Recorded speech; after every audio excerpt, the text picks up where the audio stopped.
Yo, what's going on YouTube? And welcome back to Goal Line Hockey. It's your boy Kevin Ford saying we are taking a look today at the rebuilding Anaheim Ducks. It's been a miserable season here for the Ducks fans.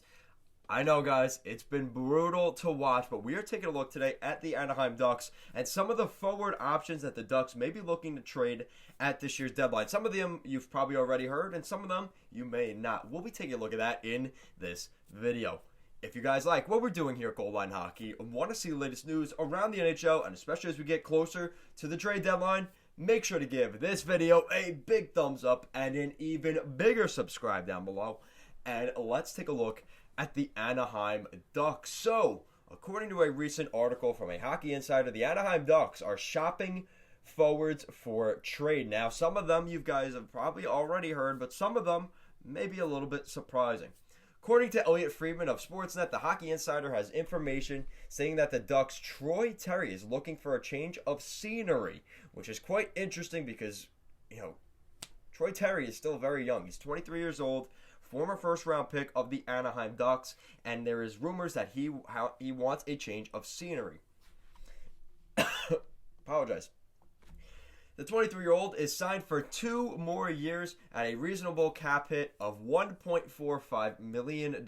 So this season and next, while his contract is rather cheap, Terry hasn't performed all that well, with only 4 goals and 7 points in 22 games this season for the Ducks. Like I said, oh, wow. Troy Terry was a former 5th-round pick back in 2015. I did not know that. In his 103 NHL games in his career, he's collected 12 goals and 35 points total. The expectation was that he would be a top 6 forward, but as time goes along, we're starting to see other guys take those spots. Trevor Zegras, Maxime Comtois, Max Jones. So the roles here for a guy like Troy Terry seem to be kind of being filled by other players, and he just isn't needed. Teams expected to be interested include the Toronto Maple Leafs, the Calgary Flames, the Colorado Avalanche, and the Vancouver Canucks. Expect to see Terry move before the April 12th deadline this year in the North Division. You'd likely hear about it sooner rather than later. So, interesting. I think Troy Terry is a guy that the Ducks really, this is news to me because Troy Terry has been playing in the NHL for a couple years, and unfortunately we've seen him struggle at points, and I think that's really why he's on this list.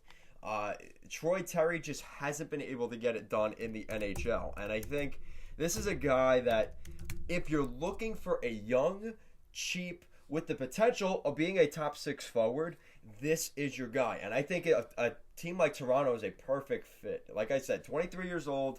The last couple seasons, he's been dipping back and forth between the Anaheim Ducks and the AHL's San Diego Gulls.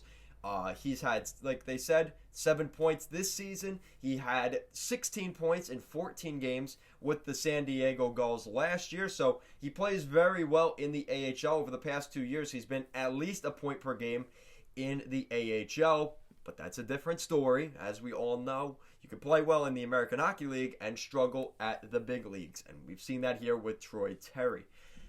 A former University of Denver alumni, this is a guy that he really is going to have options in terms of teams that are interested. Like I said, he's still 23 years old. He's not even near his prime yet.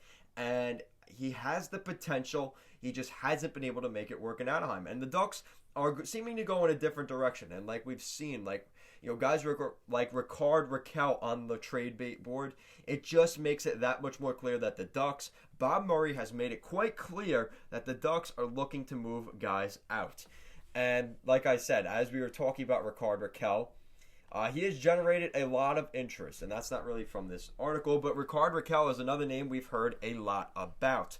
And the reason for that is Rickard Rakell is going to get some interest on the trade market. And the Ducks, unfortunately, don't have a lot of guys right now that they can really trade for any value. So Rickard Rakell, who's got, I think, over 20 points this season with the Ducks on a struggling, rebuilding, lackluster scoring team, teams are going to be looking their way. And the thing is, too, with the Ducks, they've got 50 of 50 contracts, so they need to move out some contracts. They have all their draft picks except their 7th round pick the next 2 years. But we could hear a Getzey trade. Ryan Getzlaff on the final year of his deal. He has a no-move clause, so he would have to waive that. You have Adam Henrique, who we've heard about in the past, Jackob Silfverberg, David Bacchus on the final year of his 4.5. I don't think we're going to see Bacchus move. But the Ducks realize that they are a team that doesn't have a ton of cap space right now, and they have guys that have to get re-signed this offseason. That's another reason Rakell is going to move. You know, Isaac Lundestrom, Max Jones, and Maxime Comtois all are restricted free agents this offseason. So the Ducks have to re-sign those guys. But how are they going to do that with no money left? So they have to move out Rakell. They have to, once Getzlaff comes off, that's $10 million almost right there. David Bacchus' 4.5 comes off. So they'll have some money to work with, but they realize that that is going to be something they're going to have to work with. As well as defensemen, you've got Ben Hutton, Yanni Hakanpää, and Josh Mahura, who are all at the end of their contract as well. The Ducks are probably going to have to find another backup goaltender. Ryan Miller, this is likely his last season in the NHL. He's 40 years old. He's making $1 million this season. I would expect Ryan Miller to hang up the skates this year. And God, who knows the future of John Gibson? This is a really tough year for the Ducks. Looking at their injury situation, you've got Hampus Lindholm, Josh Manson, Sonny Milano, and Carter Rowney all on the long-term injured reserve, as well as Ryan Kesler on the LTIR. So, yeah, it's been a tough spot for the Ducks. And the good thing is we're going to see some of the young guys come into the lineup. Sam Steele, Trevor Zegras, Vinny Lettieri, who's actually looked pretty good, as well as guys on the back end. Guys like Jamie Drysdale. They're going to be key cogs to this Ducks team moving forward. So, yeah, it's frustrating. The Ducks aren't doing that well. But like I said, don't be surprised if some of these names, Rickard Rakell, I think we know is a foregone conclusion. He'll get moved. But even guys like Adam Henrique and Jackob Silfverberg, who are still 31 and 30 years old, could generate some interest on the trade market. And if the Ducks are willing to retain a little bit of that salary, just so they have enough to re-sign some of their RFAs this offseason, I think the Ducks will be just fine. So, guys, let me know in the comment section down below. What do you think of the Anaheim Ducks? Potentially who they could move at this year's deadline. I wouldn't be surprised. Like I said, I think we're going to see a shocking move, of one of Silfverberg or Henrique.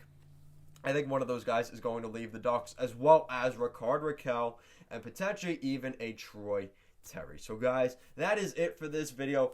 If you like what we're doing here at Goal Line Hockey, want to see the latest news around the NHL, you guys know what to do. Make sure to give this video a big thumbs up and even a bigger subscribe down below. Thank you so much for watching, and I'll see you guys next time.